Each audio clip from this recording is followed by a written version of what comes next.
The Gospel according to Matthew chapter 11.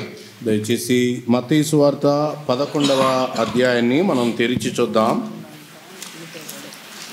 We will read verses 28, 29 and 30. 28వ వచనం నుండి 29, 30 కూడా చదువుకుందాం. ప్రయాసపడి భారము మోసుకొనుచున్న సమస్త జనులారా నా యొద్దకు రండి, నేను మీకు విశ్రాంతి కలుగజేతును. నేను సాత్వికుడను, దీన మనస్సు గలవాడను గనుక మీ మీద నా కాడి ఎత్తుకొని నా యొద్ద నేర్చుకునుడి, అప్పుడు మీ ప్రాణములకు విశ్రాంతి దొరుకును. ఏలయనగా నా కాడి సులువుగాను నా భారము తేలికగాను ఉన్నవి. The subject of discipleship is mentioned in many places in the New Testament, especially in the Gospels. క్రొత్త నిబంధనలో విశేషంగా శిష్యత్వము అనే అంశానికి సంబంధించి అనేక భాగాలు రాయబడుతూ ఉన్నాయి. This is one of the portion where the Lord Jesus Christ is teaching us about discipleship. ప్రభువైన యేసుక్రీస్తు శిష్యత్వాన్ని గురించి చెప్తూ ఉన్నటువంటి రాయబడిన భాగం ఇది. Now in these three verses many truths are mentioned. ఈ 3 వచనాలలో అనేకమైన సత్యాలు ప్రస్తావించబడ్డాయి. We will try to look at some of them. వాటిలో కొన్నింటిని మనం చూడడానికి ప్రయత్నం చేద్దాం. Now first of all, the Lord Jesus Christ is inviting people to come to him. మొదటిగా ప్రభువైన యేసుక్రీస్తు వారి యొక్క ఆహ్వానాన్ని మనం చదువుకున్నాం. Come unto me and I will give you rest. నా యొద్దకు రండి, నేను మీకు విశ్రాంతి కలుగజేతును అన్నాడు. Now this is the invitation for salvation. ఇది రక్షణ కొరకైన ఆహ్వానం. This is how a sinner is saved. ఒక పాపి రక్షించబడే పద్ధతి ఇది. But then the Lord Jesus Christ is speaking something about discipleship. తర్వాత ప్రభు శిష్యత్వాన్ని గురించి కూడా మాట్లాడుతూ ఉన్నాడు. I will give you rest means I will take away the yoke that is upon you and I will release you. నేను మీకు విశ్రాంతినిస్తాను అని అంటే మీ మెడ మీద ఉన్న కాడి భారాన్ని తొలగించి నేను మీకు విశ్రాంతిని ఇస్తాను. A sinner has yoke of sin and Satan upon him. ఒక పాపికున్న భారం ఏంటంటే అపవాది పెట్టినటువంటి పాపపు భారము. And a sinner is always laboring. పాపి ఎల్లప్పుడు కూడా ఆ భారంతో ప్రయాసపడుతూ ఉంటాడు. Religious people are always laboring to reach heaven. మతపరమైనటువంటి వారు స్వర్గం లేదా పరలోకం చేరడానికి ఎన్నెన్నో ప్రయాసలు పడుతూ ఉంటారు. Religious people are laboring to please God by their works. మత సంబంధమైన వ్యక్తులు తమ క్రియల ద్వారా దేవుణ్ణి సంతోషపెట్టాలి అని చూస్తారు. So on one side you see the slavery of sin and Satan. ఒక పక్కన అపవాదికి పాపానికి ఒకడు చేసే బానిసత్వాన్ని చూస్తా. On the other side you can see the yoke of religion and tradition. మరొక వైపున సాంప్రదాయము అలాగే మతము అనే భారాన్ని వ్యక్తులు మోస్తూ ఉన్నారు. The context of the Jewish community, when you read Matthew chapter 23 and all, the Lord Jesus Christ is speaking about the yoke of tradition that is put upon the neck of these Jewish people. మత్తయి సువార్త 23వ అధ్యాయం లాంటి భాగాలు మనం చూసినప్పుడు ఈ మత సంబంధమైన వ్యక్తులు ఎంతెంత భారాన్ని మోస్తున్నారో మనం చదవగలుగుతాం.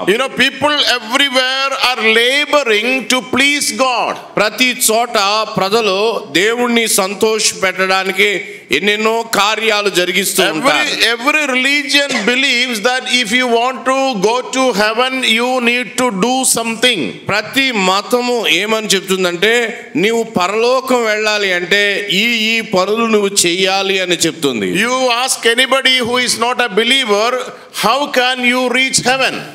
విశ్వాసి కానటువంటి వ్యక్తిని మీరు అడగండి, అయ్యా పరలోకం ఎలా వెళ్ళాలి అని అడిగితే, who will go to heaven? ఎవరు పరలోకానికి వెళ్తారు అని అడిగితే, you ask any religious people, లోకములో ఏ మతపరమైన వ్యక్తినైనా మీరు అడిగితే, the common answer will be the one who does good will go to heaven. వాళ్ళందరూ ఏం చెప్తారంటే మంచి చేసే వాళ్ళు పరలోకం వెళ్తారు అని చెప్తారు. Now this is something Satan has put into the brain of human being. ఈ భయంకరమైన ఆలోచన అపవాది మనుషుల మెదడులో పెట్టాడు. Many Christian people believe that. చాలా మంది క్రైస్తవులు అనబడే వాళ్ళు కూడా దీనిని నమ్ముతున్నారు. Some people think that it is not enough to believe on the Lord Jesus Christ. You have to do some good works to reach heaven. కొంతమంది క్రైస్తవ విశ్వాసం అంటే మీరు ఏవేవో కార్యక్రమాలు చేయాలి, ఆ మంచివి చేస్తే మీరు వెళ్తారు అని చెప్తారు. So every religion is teaching to reach heaven by doing good works. కాబట్టి ప్రతి మతం కూడా మీరు ఈ మంచి కార్యాలు చేస్తే పరలోకం వెళ్తారు అని బోధిస్తూ ఉంటాయి. That is the reason why many people are doing good works. అందుకనే ఈ లోకంలో చాలా మంది ధర్మ కార్యాలు చేసే వాళ్ళు కనబడతారు. That is why many people who are not believers, they feed poor people. అందుకనే విశ్వాసులు కానటువంటి వాళ్ళు పేదలకు ఆహారం పెట్టే వాళ్ళను మనం చూస్తూ ఉంటాం. Because they believe that by feeding poor people they will receive heaven. వాళ్ళు ఇలా భావిస్తారు, పేదలకు ఆహారం పెడితే పరలోకం దొరుకుద్ది అని భావిస్తారు. And such many other things people are doing. అలాంటి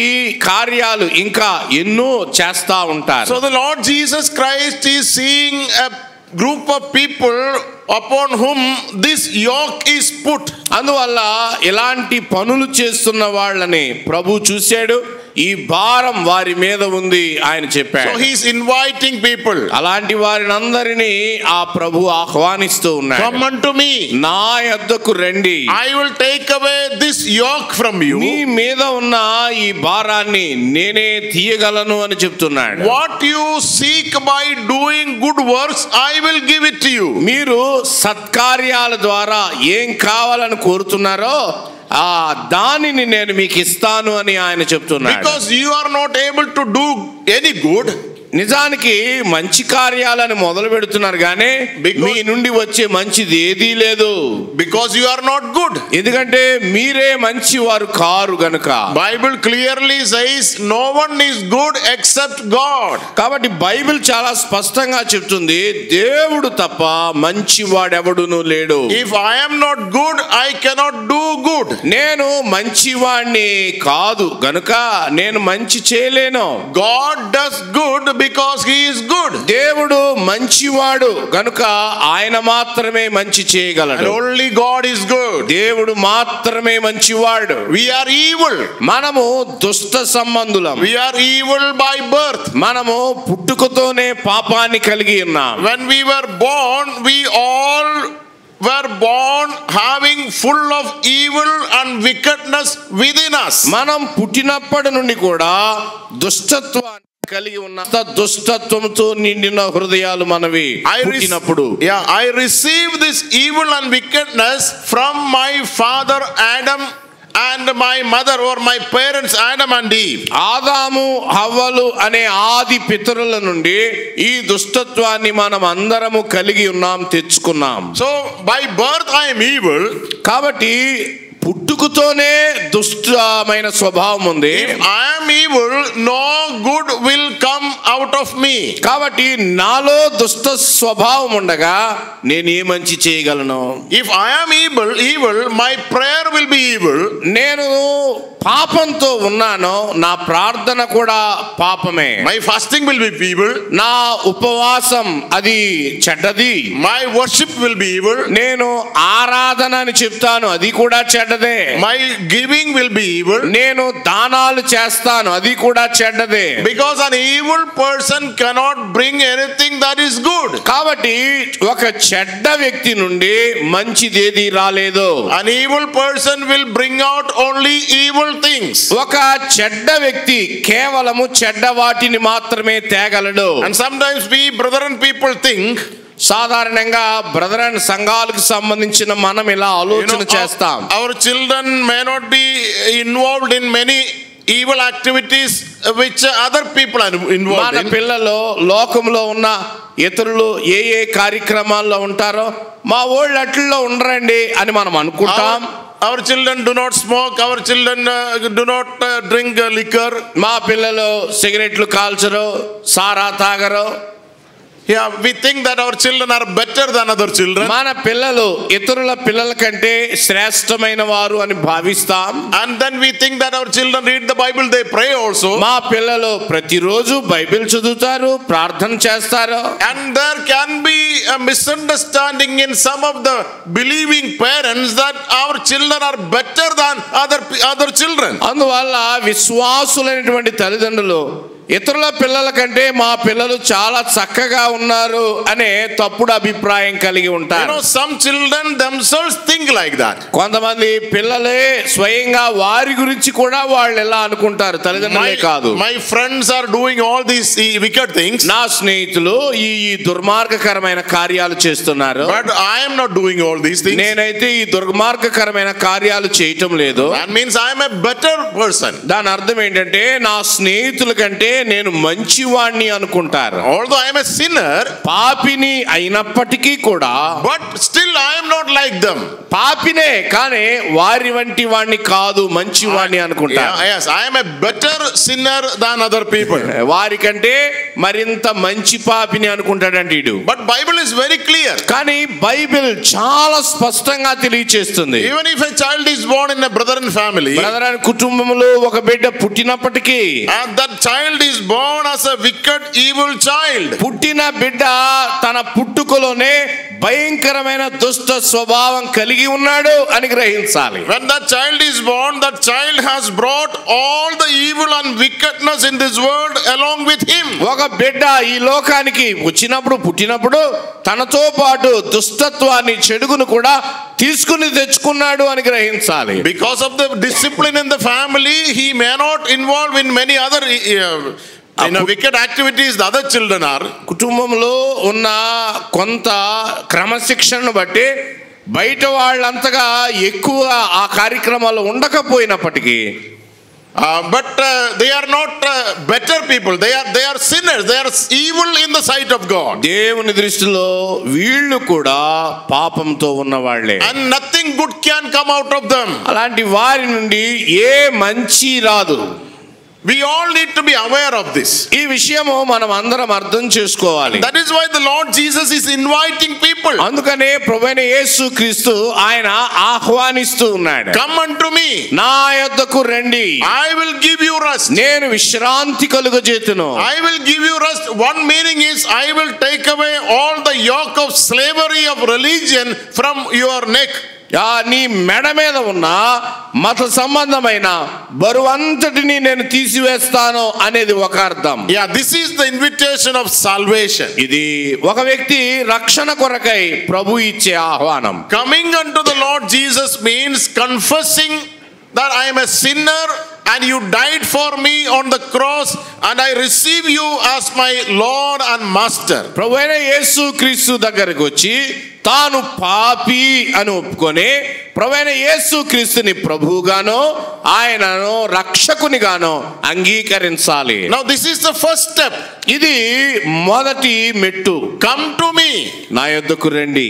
Everyone who is saved, who is sitting here, ఇక్కడ కూర్చున్న రక్షించబడిన వాళ్ళంతా, all those who are saved have come to the Lord Jesus Christ. ప్రభువైన యేసుక్రీస్తు దగ్గరికి ఒకప్పుడు వచ్చినటువంటి వాళ్ళే. But if there is anybody who is sitting here, అయినా ఇక్కడ కూర్చున్న వాళ్ళలో ఇంకా ఎవరైనా who has not repented of their sin, పాపాన్ని ఒప్పుకోకుండా కూర్చున్నటువంటి వారు, who has never experienced the pain of sin, పాపము యొక్క నొప్పిని, బాధను అనుభవించినటువంటి వారు, he has to do it tonight. ఈ రాత్రి వేళ దానిని మీరు చేయాల్సి ఉంటుంది. You have to come to Christ. క్రీస్తు దగ్గరికి మీరు రావాల్సి ఉంది. If you don't repent from your sin, పాపము నుండి పశ్చాత్తాపపడకపోతే, if you don't receive Jesus Christ into your heart as your master and Lord, క్రీస్తు యేసుని రక్షకునిగా ప్రభువుగా అంగీకరించకపోతే, you will continue to do all that you are doing. నీవు ఏవైతే చేస్తున్నావో వాటినే కొనసాగిస్తూ ఉంటా. But finally you will end up in hell. అయితే ఆఖరిగా ఆరని అగ్నిగుండములో నీ కథ ముగిసిపోతుంది. Throughout your life you will be praying. జీవితం అంతా ప్రార్థించావు, but none of your prayer will reach heaven. నీ ప్రార్థనల్లో ఏది నిన్ను పరలోకానికి తీసుకుని వెళ్ళలేదు. Because by birth you are an evil person, and the prayer that is coming out of you also is evil, therefore God cannot receive it. పుట్టుకతోనే పాపం ఉన్న కారణం చేత నీ ప్రార్థనలన్నీ పాపభూయిష్టమే గనుక ఆ ప్రార్థన ఏది నిన్ను పరలోకానికి తీసుకుని వెళ్ళలేదు. God cannot hear the prayer of an evil person. ఒక చెడ్డ వ్యక్తి యొక్క ప్రార్థన వినబడదు. God cannot receive the worship of a wicked ఒక person. చెడ్డ దుర్మార్గుడైన వ్యక్తి యొక్క ఆరాధన ప్రభు అంగీకరించడు. In the book of Proverbs it is written, it is an abomination to the Lord. అయితే సామెతల గ్రంథములో చెప్పాడు, అట్టి కార్యాలు దేవునికి అసహ్యము అన్నాడు. Now the Lord Jesus is inviting people to come to him. ఇక్కడ ప్రభువైన యేసు క్రీస్తు ప్రజలను ఆహ్వానిస్తున్నాడు. I will take away the yoke from your neck. నేను మీ భుజముల మీద మెడ మీద ఉన్న కాడిని తీసివేస్తాను. But then the Lord Jesus says, take up my yoke upon you. ఆ తర్వాత ప్రభు అన్నాడు, మరొక కాడి మీ మెడ మీద నేను పెడతాను అన్నాడు. Take up my yoke upon you. నా కాడి మీ మీద ఎత్తుకోండి అని చెప్పాడు. And learn of me. నా యొద్ద నేర్చుకోండి అన్నాడు. That is discipleship. దానినే శిష్యత్వము అంటున్నాం. In salvation, it is the Lord who is doing. రక్షణ విషయములో ఆ కాడిని తీసి చేసేదంతా కూడా ప్రభువే. But in discipleship, it is for us to do. కానీ ప్రభు నమ్ముకున్న మనం శిష్యులం కావడం కొరకై మనమే చేయాల్సి ఉంది. In salvation, it is the Lord Jesus who paid the price. రక్షణ అనే విషయంలో దానికి సంబంధించిన వెల అంతా ప్రభువే చెల్లించాడు. But in discipleship, it is the believer who has to pay the price. కానీ శిష్యత్వంలో ఒక విశ్వాసి తానే మూల్యాన్ని చెల్లించాలి. Salvation speaks about his love to us. రక్షణ దేవుడు మన పట్ల కలిగి ఉన్న ప్రేమను చూపిస్తూ ఉంటే, But discipleship speaks about our love to him. శిష్యత్వములో నేను ప్రభు పట్ల ఎట్టి ప్రేమ కలిగి ఉన్నానో శిష్యత్వం In చూపిస్తుంది. salvation, it is the Lord Jesus who suffered. రక్షణ విషయంలో మన కొరకై శ్రమ పడినవాడు క్రీస్తే.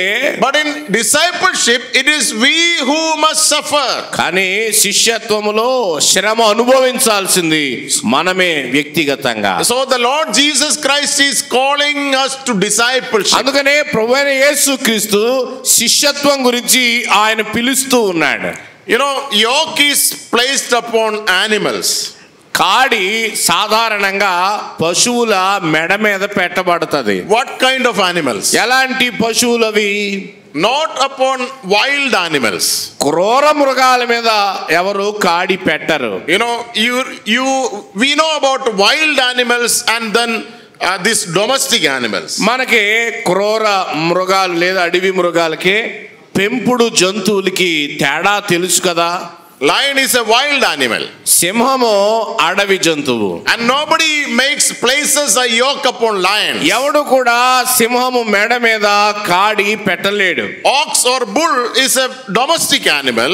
ఎద్దు లేదా కోడె అవి మనము పెంచుకునే జంతువులు. And yoke is placed upon domestic animals. కాడి మనము పెంచుకునే జంతువుల మీద మాత్రమే మనం పెట్టగలం. So placing a yoke upon somebody means a person who has become controlled by the Lord Jesus Christ. ఒక వ్యక్తి మీద కాడి పెట్టబడడము అని అంటే యేసు క్రీస్తు ప్రభు చేతిలో ఒక వ్యక్తి జీవితం స్వాధీనములో ఉంది అని చెప్పడం. You know, when the Lord is teaching about discipleship, he spoke something else also.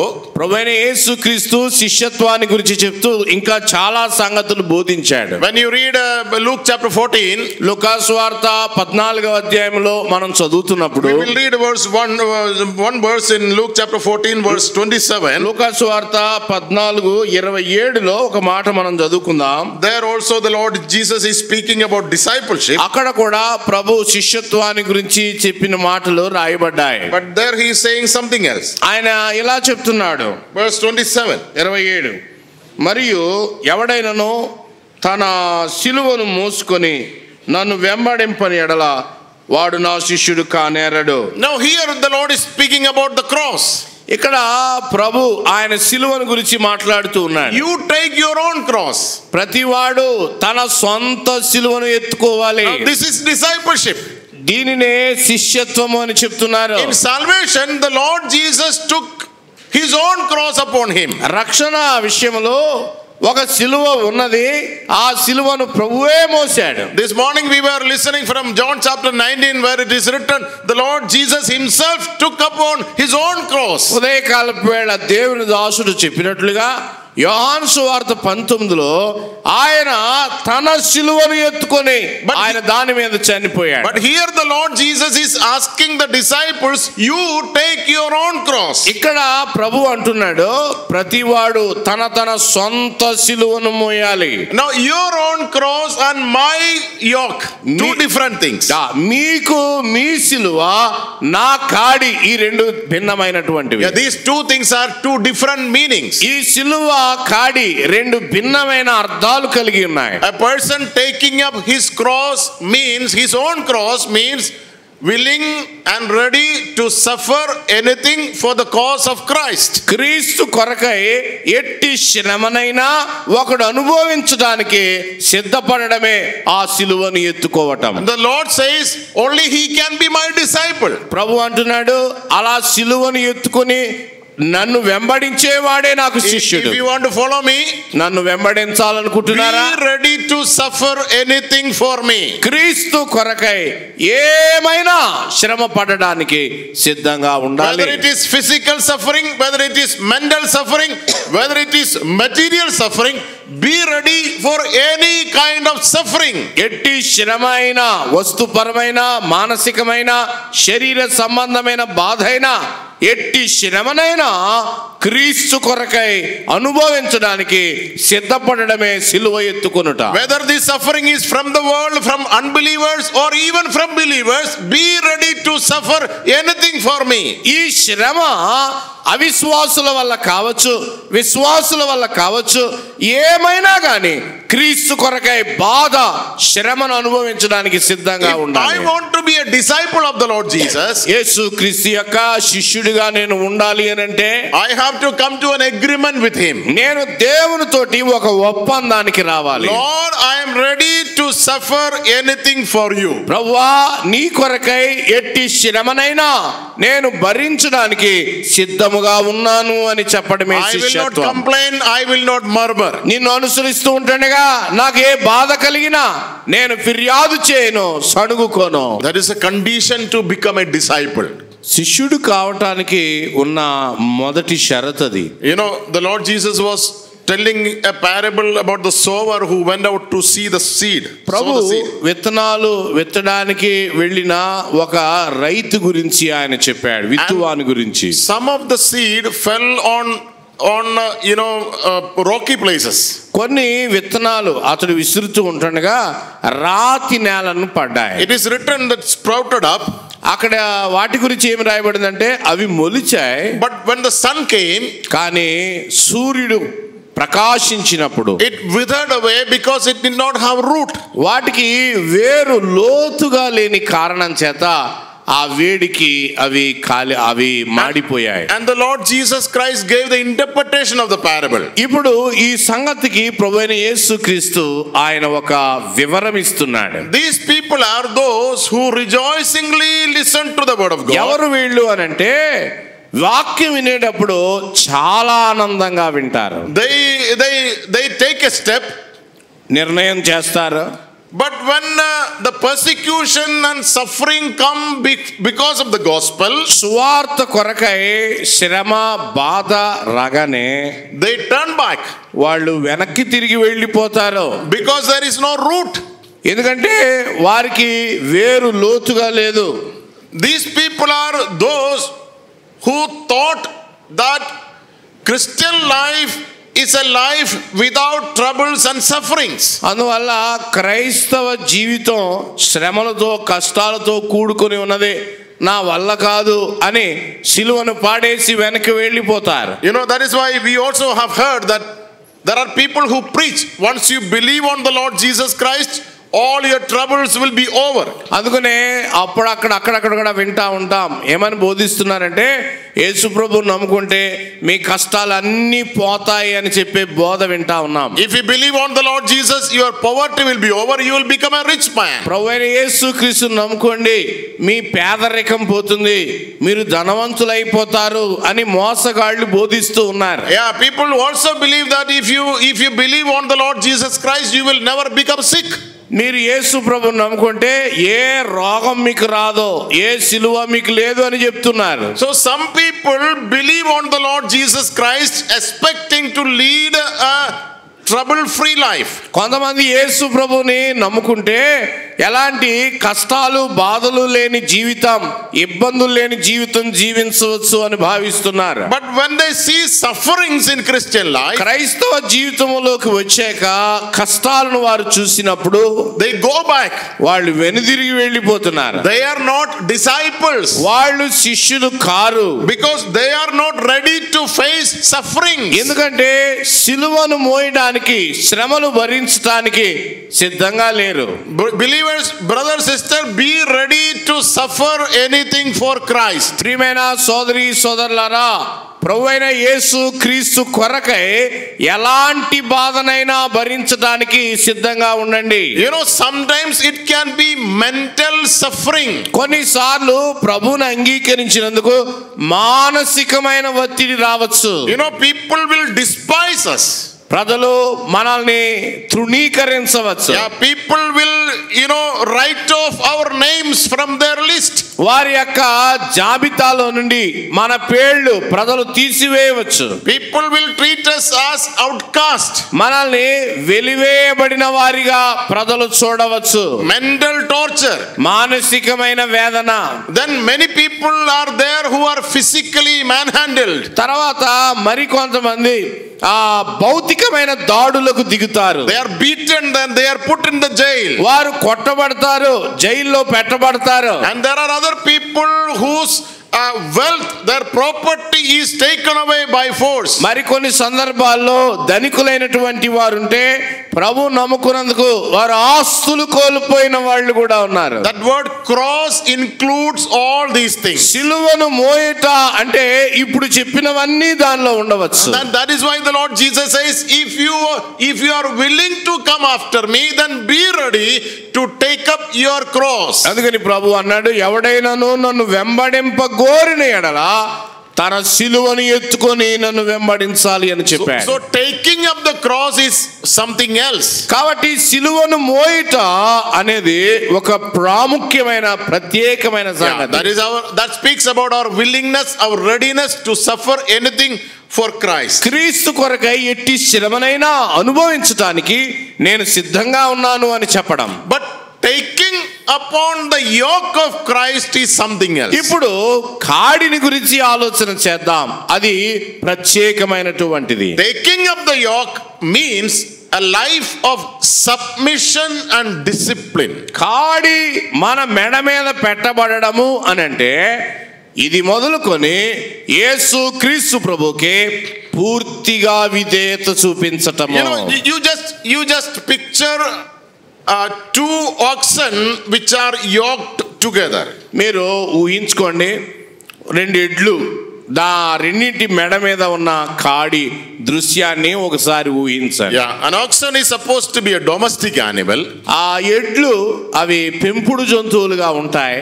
A domestic animal means it is tamed, it is brought under control of human being. పెంపుడు జంతువు అనంటే అవి మానవుల చేత అదుపు చేయబడేటట్టుగా సిద్ధం చేయబడతాయి. These animals are controlled by human beings, they are fed by human beings, they are trained by human beings. ఈ జంతువులు మానవుల చేత పోషించబడతాయి, తర్ఫీదు ఇవ్వబడతాయి, అదుపు చేయబడతాయి. An animal under yoke is under control. కాబట్టి కాడి కింద ఉన్న జంతువు స్వాధీనములో ఉన్న జంతువు. An animal under yoke is not rebellious. కాడి కింద ఉన్న జంతువు తిరుగుబాటు జంతువు కాదు. It is submissive. పూర్తిగా విధేయత చూపించిన జంతువు. That is a sign of a disciple. ఇది ఒక శిష్యునికి పోలిక, చిత్రపటం. A disciple is submissive. శిష్యుడు అనగానే ప్రభుకి సంపూర్ణ విధేయుడు. A disciple is never unruly. శిష్యుడు ఎప్పుడు కూడా విచ్చలవిడిగా ఉండడు. You know, when Paul is writing to Thessalonians, there were some people who were unruly. తెస్సలోనికయ పత్రికలో పౌలు కొంతమంది గురించి చెప్తూ వచ్చాడు. In 2 Thessalonians 3 chapter 3, మూడో అధ్యాయం తెస్సలోనికైలకు రాయబడిన రెండవ పత్రిక. in this English verse 6 it is written, who leads an unruly life and not according to the tradition which you have received from us. ఆ రోజు సహోదరులారా, మా వలన పొందిన బోధన ప్రకారంగా అక్రమముగా నడుచుకొను ప్రతి సహోదరుని యొద్ద నుండి తొలగిపోండి. What does it mean? దాని అర్థం ఏమిటి? We teach something. We teach something. మనమేమో ఒకటి బోధిస్తాం. You know, in the church, God's word is taught to the believers. సంఘములో కూడి వచ్చినప్పుడు సంఘము దేవుని యొక్క వాక్యం విశ్వాసులకు బోధించబడుతుంది. And in the church there are rules and regulations and restrictions. సంఘములో బోధలో అనేకమైన నియమ నిబంధనలు, షరతులు, పరిధులు వాక్యం ద్వారా మనకు వస్తాయి. In the church there is an order. సంఘములో ఒక క్రమము ఏర్పాటు చేయబడింది. And in the church there is a decency of things. సంఘములో కార్యక్రమాలు జరగడానికి ఒక మర్యాదతో కూడిన క్రమము ఏర్పాటు చేయబడింది. But Paul says there are people in the Thessalonian church who are unruly. They never want to come under submission. కానీ ఇక్కడ పౌలు చెప్తున్నాడు, ప్రభు చేత నియమించబడిన మర్యాదతో కూడిన ఈ క్రమానికి సంఘములో కొందరున్నారు, వారు లోబడరు అని చెప్తున్నాడు. This is not the sign of a disciple. ఇలాగున అవిధేయత చూపించటం అనేది శిష్యుని గుర్తు కాదు. A disciple is someone who carries the yoke of Christ upon his neck. శిష్యుడు అనగానే క్రీస్తు పెట్టిన ఆజ్ఞల భారాన్ని తన భుజం మీద ఫిర్యాదు లేకుండా మోసేవాడు. You know, before our salvation we were unruly people. రక్షణ పొందక ముందు మనమందరం కూడా అక్రమముగా నడుచుకున్న వాళ్ళమే. That is what Paul says in Ephesians chapter 2. We were walking according to our own desires. పౌలు ఎఫెసీ పత్రికలో చెప్తూ ఉన్నాడు, మనమందరం కూడా స్వకీయ దురాశల చేత నడిచాం. That is how a wild animal live. మనస్సు యొక్క శరీర కోరికలు నెరవేర్చుకున్నామన్నాడు. ఒక అడవి జంతువు ఎలా జీవిస్తుందో అలా జీవించా. Wild animals lives in jungles, in forest. అరణ్యాల్లో, అడవుల్లో మృగాలు జీవిస్తూ ఉంటాయి. They are not controlled by anyone. ఆ మృగాలు ఎవరి స్వాధీనములోనూ ఉండవు. They live as they like. నచ్చినట్టు జీవిస్తాయవి. They can live anywhere. ఎలాగైనా జీవిస్తాయవి. Wild animals are unruly animals. అడవి మృగాలు అదుపులేని మృగాలు. And that is how we were before our salvation. మన రక్షణకు ముందు కూడా అలాగే బ్రతికాం. Unruly, అక్రమముగా. But when we were saved, మరి ఇప్పుడు రక్షించబడ్డాక we have come to the master, the owner of our souls. మన ఆత్మల కాపరి యొద్దకు, మన యజమానుని యొద్దకు ఇప్పుడు చేరి వచ్చాం. And that is why David says, the Lord is my shepherd. అందుకనే దావీదు అంటున్నాడు, యెహోవా నా కాపరి. And that is why the Lord Jesus says, my sheep listens to my voice. అందుకనే ప్రభు కూడా చెప్పాడు, నా గొర్రెలు నా స్వరాన్ని వింటాయి. The sheep is a domestic animal. గొర్రె అనగానే అది పెంపుడు జంతువు. And the sheep always live under the control of the shepherd. ప్రతి గొర్రె కాపరి సంపూర్ణ స్వాధీనములో ఉంటుంది. If anybody lives an unruly life in the church, సంఘములో ఎవరైనా అక్రమముగా నడుస్తూ ఉంటే, Paul says in this epistle, keep away from such people. పౌలు అంటున్నాడు, అట్టి వారి యొద్ద నుండి తొలగిపోండి. Because the sign of a disciple is not seen in them. కారణం ఏంటంటే శిష్యుని యొక్క గుర్తులు అతనిలో లేవు.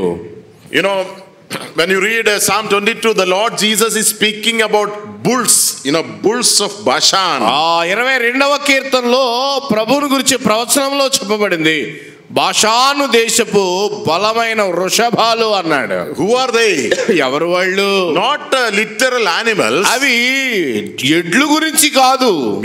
He is speaking about these Jewish people or human beings. మనుషుల గురించి, యూదుల గురించే, మనుషులే ఆ స్వభావంలో ఉన్నారని చెప్తున్నారు. They are rebellious, unruly people. అక్రమముగా ఎడ్లులాగా వాళ్ళు నడుచుకుంటున్నారు. Such people were attacking the Lord Jesus Christ. అలాంటి వారు ప్రభువైన యేసుక్రీస్తును వాళ్ళు పొడిచారు.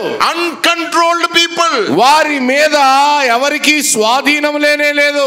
They were behaving as wild animals with the Lord Jesus Christ. ప్రభువైన యేసుక్రీస్తు పట్ల క్రూరమైన మృగాలుగా సిలువ యొద్ద వాళ్ళు ప్రవర్తించారు. But when a person is saved, కానీ ఒక వ్యక్తి రక్షించబడిన తరువాత he becomes a sheep.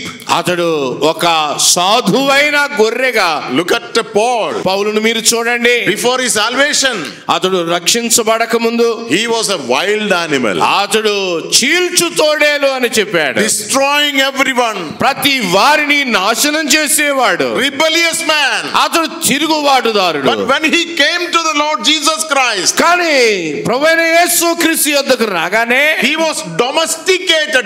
He was brought under control. ఆ తిరుగుబాటుదారుడు క్రీస్తు యొద్దకు రాగా సాధు చేయబడ్డాడు, అదుపులోనికి వచ్చాడు. And that day of his salvation, the yoke of Christ was placed upon the neck of this man.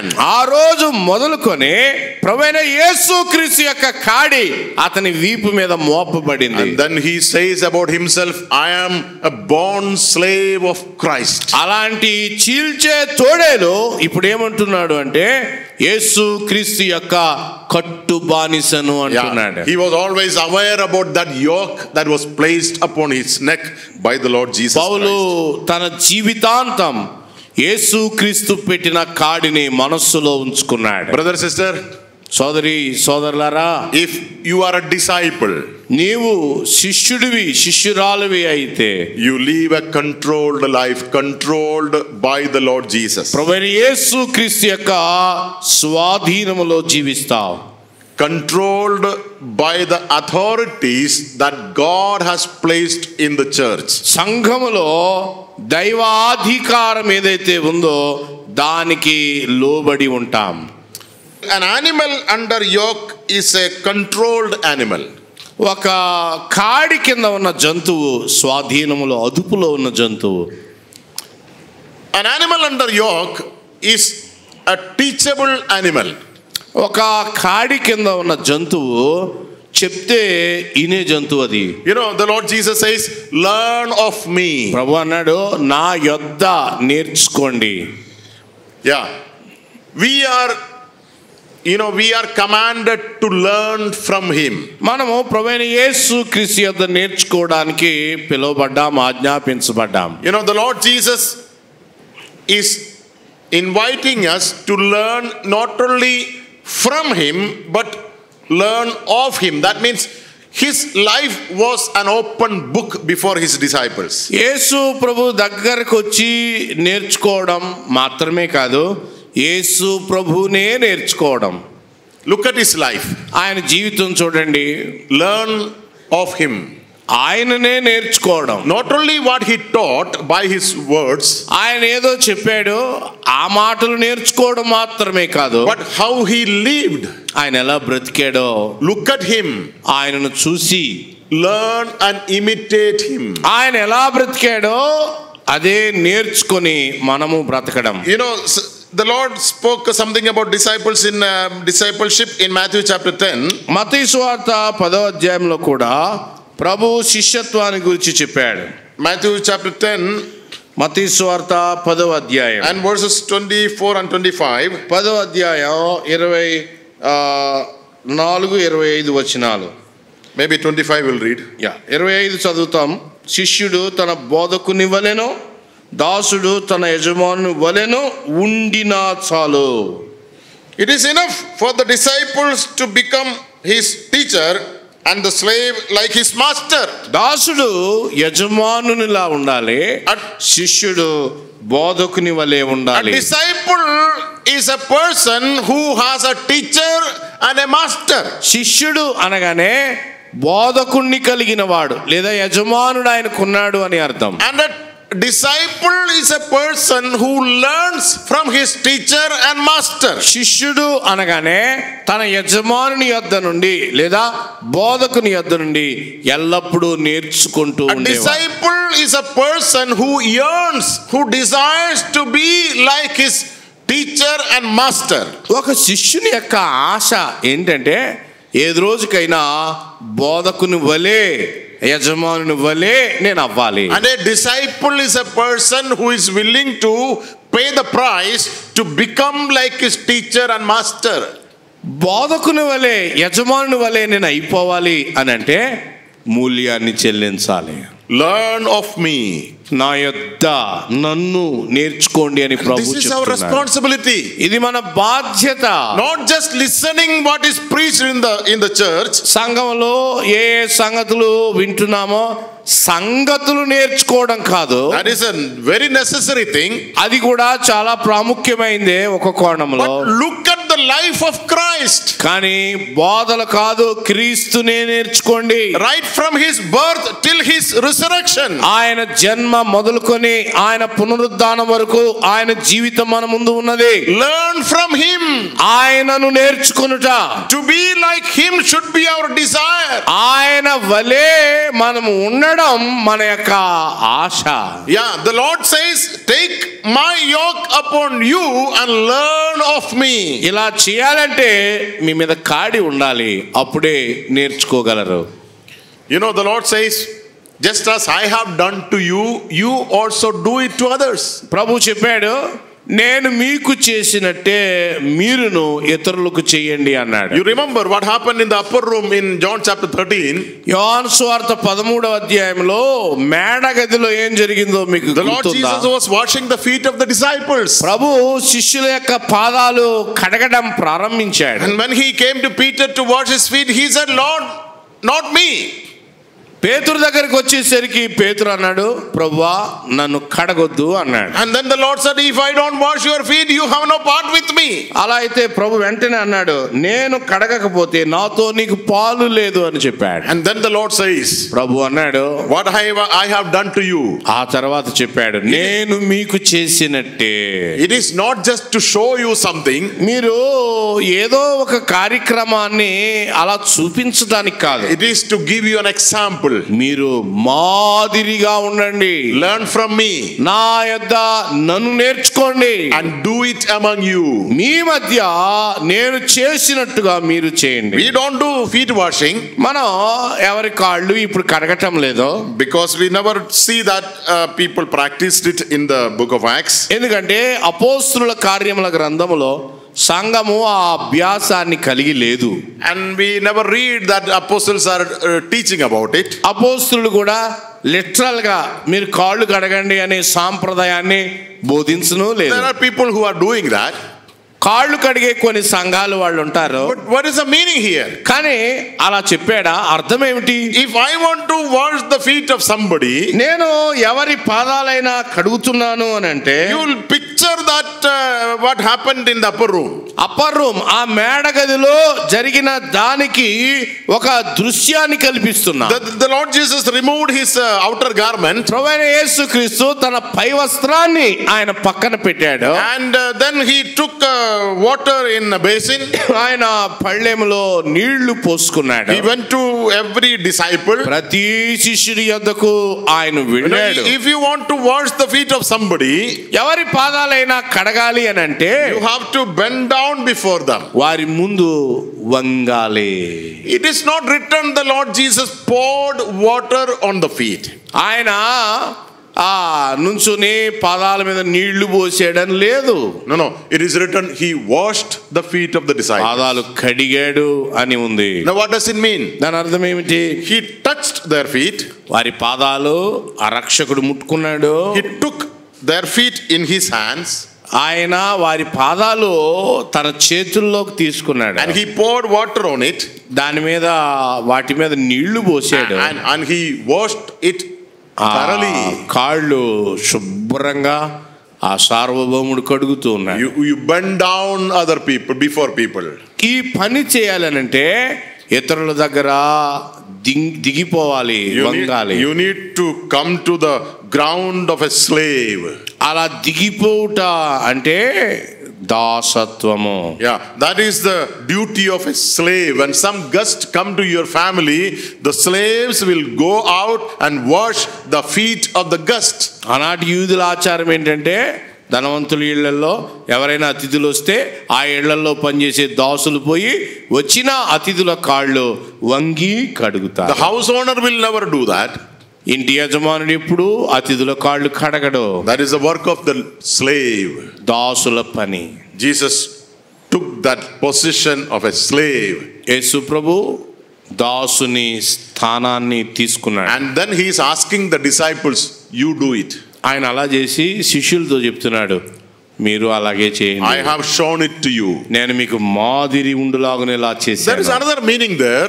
దానికి మరొక ఉదాహరణ కూడా ఉంది. You help others to live a clean and holy life. పరిశుద్ధమైన జీవితం ఇతరులు జీవించడానికి నీవు కూడా సహాయం చెయ్యి. Because feet washing teaches us that although we have taken bath, it is all possibility that dirt can come into our feet. కాళ్ళు కడగడం అని అంటే ఒకసారి శుభ్రమైనా కానీ మరలా మురికి అయ్యే అవకాశం ఉంది అని అర్థం. We don't do it deliberately. కావాలని మురికి చేసుకోం. But it happens because we are walking in a dirty world. మురికి లోకంలో తిరుగుతున్నాం కదా, మురికి కాళ్లకు మన నడక కంటుకునే అవకాశం ఉంది. After taking bath we just go out to walk. స్నానం చేస్తాం, శుభ్రంగా బయటికి నడుచుకుంటూ వెళ్తాం. None of us will deliberately put our feet in filth. మనలో ఎవ్వరు కూడా బురద గుంటలో కావాలని కాలెట్టరు. We will try our level best to keep away from the place of filth. ఎక్కడైతే మురికి ఉందో సాధ్యమైనంత దూరంగా ఉండడానికి అందరం ప్రయత్నం చేస్తాం. In spite of being so much careful, still after we come back we can see dust and filth on our feet. ఎంత జాగ్రత్తగా బయటికి వెళ్ళి వచ్చాక కూడా ఎంతో కొంత మన కాళ్ళకు దుమ్ము అంటుకుంటుంది. That is what the Lord Jesus says. ప్రభు అదే చెప్తున్నాడు. Nobody should say I don't need feet washing. నాకు అనుదినము కాళ్ళు కడుక్కోవాల్సిన అవసరం లేదు అని ఎవరు చెప్పలేరు.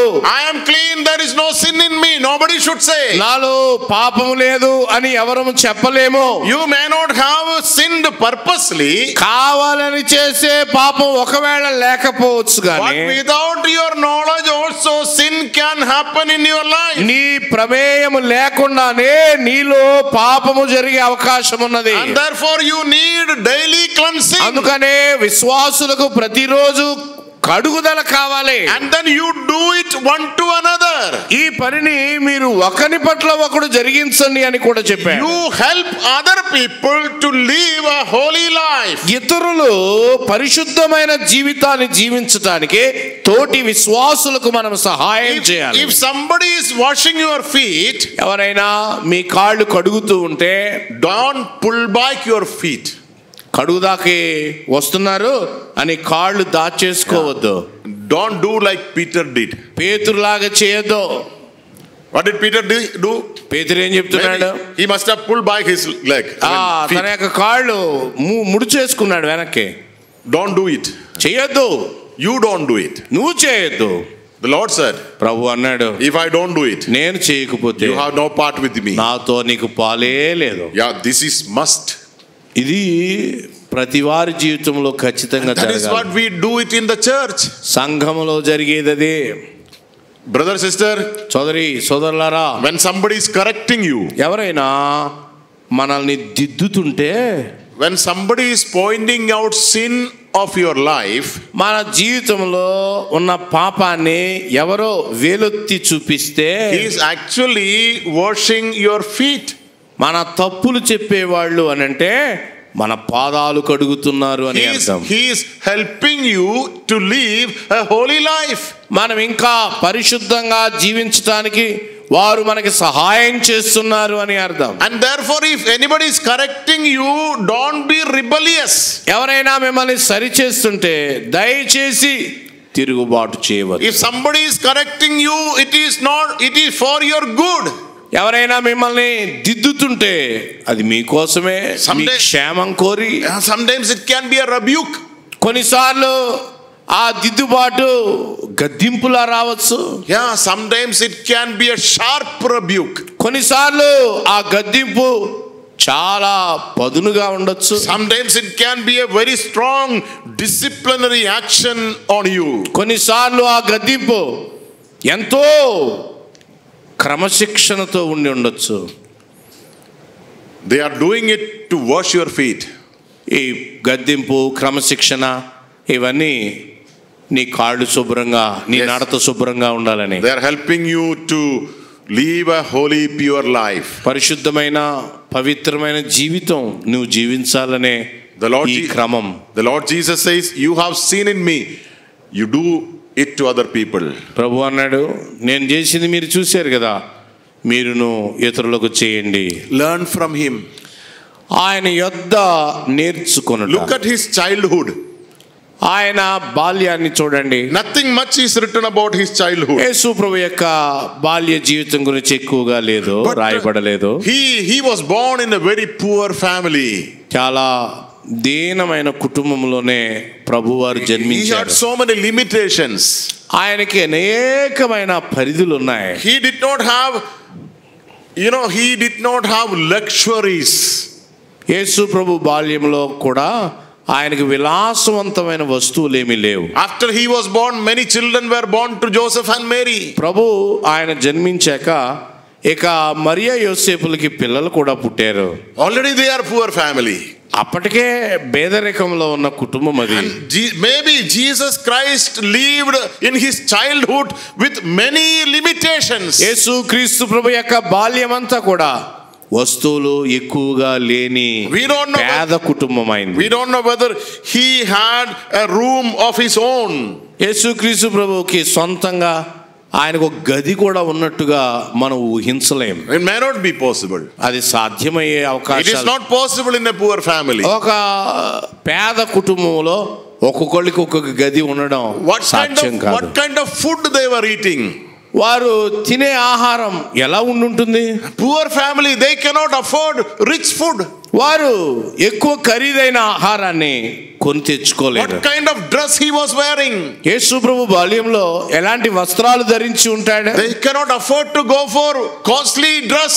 ఖరీదైన వస్త్రాలు వేసుకునే అవకాశం లేదు. He was living in limitations. ప్రభు బాల్యమంతా పరిధుల మధ్యనే జీవించాడు.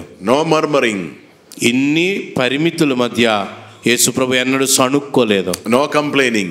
ఆయన ఫిర్యాదు చేయలేదు. Under submission. ఎంత విధేయత. Learn of me. అది నేర్చుకోండి అని చెప్తున్నాడు ఆయన. We need to look at the life of Christ. ప్రభువైన యేసు క్రీస్తు యొక్క జీవితం చూసి ఆయనను నేర్చుకొనుట. Whatever may be our life condition, మన జీవితం పరిస్థితి ఎలా ఉన్నప్పటికీ, we may like many things. చాలా సంగతులు మనం చూస్తాం. మనం we may like many things which other people may have. ఇతరులకున్నవి అది ఉంది ఇది ఉంది అని వాటిని మనం కూడా ఇష్టపడతాం. Never complain. ఎన్నడే గాని ఫిర్యాదు లేదు. Our Lord Jesus never complained. ప్రభు ఎప్పుడు సణుక్కోలేదు ఆయన జీవితంలో. Who was he? ఎవరైనా The Lord of the universe. విశ్వానికి ప్రభు came down. దిగొచ్చాడు. Born in a manger. పశువుల తొట్టిలో placed in a manger. పరుండబెట్టబడ్డాడు. He was wrapped with that linen clothes. పొత్తిగుడ్డలతో చుట్టబడ్డాడు. The Lord of heaven and earth was placed there as a poor child. ఆకాశానికి భూమికి ప్రభు పేదవాళ్ళ ఇంటిలో ఆ తొట్టిలో పరుండబెట్టబడ్డాడు. సణుక్కోలేదు. Parents did not find a proper place to give birth to this child. ఆ తల్లిదండ్రులు ఈ బిడ్డకి జన్మ ఇవ్వటానికి సరైన చోటు కూడా ఏర్పాటు చేసుకోలేకపోయారు. And he says, learn of me. ఇది నేర్చుకోండి అయ్యా నా దగ్గర అని ప్రభు చెప్తున్నాడు. Don't complain. మీ పరిస్థితి చూసి సణక్కండి. In our limitations, మనకెన్నో పేద పరిస్థితులు ఉండొచ్చు. don't murmur. సణుక్కోవద్దు. Look at him.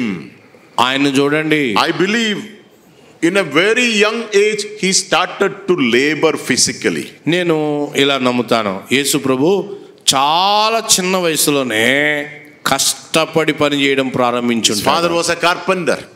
ఆయన తండ్రిగా ఎంచబడిన యోసేపు వడ్రంగి. From a very, very early age, he started to help his father in the carpentry work. చాలా చిన్న వయసులోనే యేసు క్రీస్తు ప్రభు తన తండ్రికి సహాయం చేసే పనికి జాయిన్ అయి ఉంటాడు. You know, some people believe that after other children were born, maybe Joseph must have died.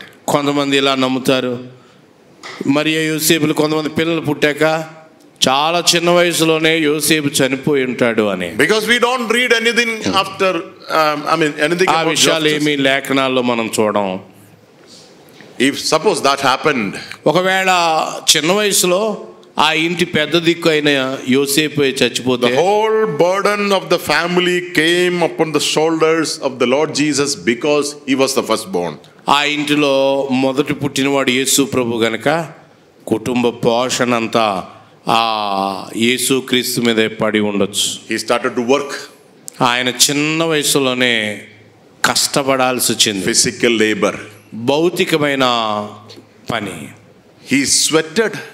ఎంతో చెమట కార్చి ఉంటాడు. When he was 30 years old, 30 ఏళ్ళు వచ్చేసరికి he was a well-known carpenter. అప్పటికి ఆయన ప్రసిద్ధి చెందిన వడ్రంగి. He made many tables and chairs. ఎంతో చక్కటి టేబుల్స్ కుర్చీలు చేసిన వడ్లవాడు. People came to him with their wooden work. చెక్కలు పట్టుకుని చాలా మంది ప్రజలు ఆయన దగ్గరికి వచ్చేవాళ్ళు. He worked. పనిచేసి The Lord of heaven and earth. ఆకాశానికి భూమికి ప్రభు వాళ్ళు చెక్కలతోటి వస్తువులు చేసి ఇచ్చేవాడా. He worked, he labored, he sweated. సణుక్కోకుండా తన పరిధుల మధ్య ఎలాగున చెమట కార్చి ఆకాశానికి భూమికి ప్రభు పనిచేశాడు. And lived in that limitations. ఆ పరిధులన్నిటిలోనే సణక్కుండా ఒదిగిపోయినవాడు. No complaint. ఫిర్యాదే లేదు, no murmuring. సణుగుడు లేదు, గొనుగుడు లేదు. When he was 12 years old, 12 ఏళ్ల వయసులో his parents took him to Jerusalem temple. యెరూషలేం వెళ్ళారు తల్లిదండ్రులు ఇద్దరు యేసు ప్రభువుని తీసుకుని. When they were coming back, తిరిగి వస్తున్నప్పుడు they thought he is also with them. ఆయన వారితో పాటు ఉన్నాడు అనుకుని ఒక రోజంతా నడుచుకుంటూ After వచ్చేసారు. one day's journey, they realized that he is not with us. ఒక రోజంతా నడిచాక ఆయన వేళ్ళతో లేడు అని గ్రహించారు. Went back to Jerusalem. మళ్ళా వెనక్కి వెళ్ళారు రోజంతా. Third day, they saw him ఆ రోజున అక్కడ వాళ్ళు చూశారు. 3వ రోజుని sitting in the temple, ఆయన దేవాలయంలో కూర్చుని asking question and answering questions. ఓ ప్రశ్నలు అడుగుతున్నాడు, అనేక ప్రశ్నలకు సమాధానం చెప్తున్నాడు ఆయన. Immediately Mary went and asked him, "Child, what have you done to us?" అక్కడికి వెళ్ళి యేసు ప్రభుని అంటున్నారు, నాయనా మాకు ఎందుకు ఇలా చేశావు? You know, whose fault was it? ఎవరు తప్పు నిజానికి? Mother's fault or parents' fault or child's fault? బిడ్డ తప్ప, తల్లిదండ్రులు తప్ప? అది He was just 12 years old. 12 ఏళ్ల వయస్సు గలవాడిని. It was not the fault of a child. 12 ఏళ్ల వయసు గలవాడి మీద తప్పు మోపలేం. It was the fault of the parents. తల్లిదండ్రులే కదా, ఉన్నాడో లేదో చూసుకోవాల్సిందే. But when the mother went and asked him, తల్లి వెళ్ళి ప్రభుని అడిగినప్పుడు he silently, patiently told her, "Do you not know that I need to be in my father's business?" ప్రభు చాలా ఓపికగా చెప్పాడు, మీరు నన్ను ఎందుకు వెతుకుతున్నారు? నా తండ్రి పనుల మీద ఉండాలని మీరు ఎరగరా? Then it is written, he went along with them and he lived under subjection to them. ఆ తర్వాత వెంటనే చెప్పాడండి, ఆయన వారితో కూడా బయలుదేరి నజరేతుకు వచ్చి వారికి లోబడి ఉండెను. Under subjection to whom? ఎవరికి లోబడుతున్నాడు ఆయన? Joseph and Mary. యోసేపు మరి అమ్మలకు Who are లోబడుతున్నాడు. they? ఎవరాళ్ళు? Foolish people. వెర్రోళ్ళండి. Who are living with them? ఎవరు వారితో ఉంటున్నారు? The Lord of heaven and earth. పరలోకానికి భూమికి విశ్వానికి ప్రభు అయిన యేసు క్రీస్తు ఆయన. How many foolishness Joseph and Mary must have committed? Mariya యోసేపులో ఎన్నెన్ని వెర్రి పనులు చేసి ఉంటారు వాళ్ళు. How many foolish things they must have spoken?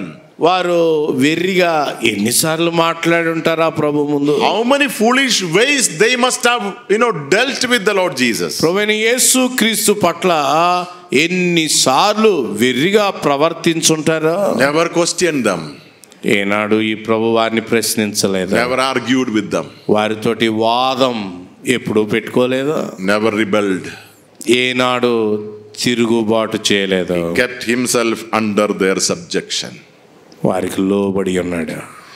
And then the Lord is asking us. ఇప్పుడు ప్రభు ఇలా అడుగుతున్నాడు మనల్ని, Learn of me. నేర్చుకుంటారా నా దగ్గర ఇది? Look at me. నన్ను చూడండి అయ్యా. How did I live with my parents? చిన్నప్పుడు నా తల్లిదండ్రుల దగ్గర నేను ఎలా ఉన్నాను. Sometimes our parents become unreasonable. కొన్నిసార్లు మన తల్లిదండ్రులే కారణం లేకుండా ప్రవర్తిస్తారు. They speak foolishly, they behave foolishly. వెర్రిగా మాట్లాడతారు, వెర్రి పనులు చేస్తారు. ఒకవేళ ఒక్కొక్కసారి Never argue with them. వాదించొద్దే. Never rebel against them. తిరుగుబాటు కూడా చేయొద్దు. Live under subjection to them. లోబడి ఉండండి. That is what our Lord showed to us. ప్రభు మనకు నేర్పించింది అదే. Learn of me. నా యొద్ద నేర్చుకోండి. Shall we close our eyes? తలలో ఉంచుదాం, కళ్ళు మూసుకుందాం. Father, we thank you for your blessed Son, our Savior. పరలోకమందున్న మా తండ్రి, మా ప్రభు, నీ ప్రియ కుమారుడు, మా ప్రియ రక్షకుడిని బట్టి స్తోత్రాలు. He is our Savior, He is our example. ఆయన మా రక్షకుడు, ఆయన మా మాదిరి. He has shown us how to live. మేము ఎలా జీవించాలో మా ప్రభు మాకు నేర్పించాడు. Help us to learn from Him. ఆయన యొద్ద నుండి నేర్చుకోవడానికి సహాయం చేయండి. He is the best to imitate. మేము అనుసరించటానికి మాకు శ్రేష్టమైన మాదిరి. No one better than Him. ఆయనకంటే మరింత శ్రేష్టమైన వాడు ఎవ్వడునూ లేడు. Give us a deep desire to be like our Master. మా యజమానుని వలె మేము మార్చబడడానికి లోతైన ఆశ మాలో పుట్టించండి. Because you said that is enough. నీవు చెప్తే అది మాకు చాలు. As your servant is standing with your word, help him, bless him, fill him. మరొక నీ దాసుడు నీ పక్షంగా లేచి మాట్లాడబోతూ ఉంటుండగా బలపరచండి. In the name of the Lord Jesus Christ we pray. యేసుక్రీస్తు ప్రభు నామములో ప్రార్థన చేయుచున్నాము తండ్రి. Amen.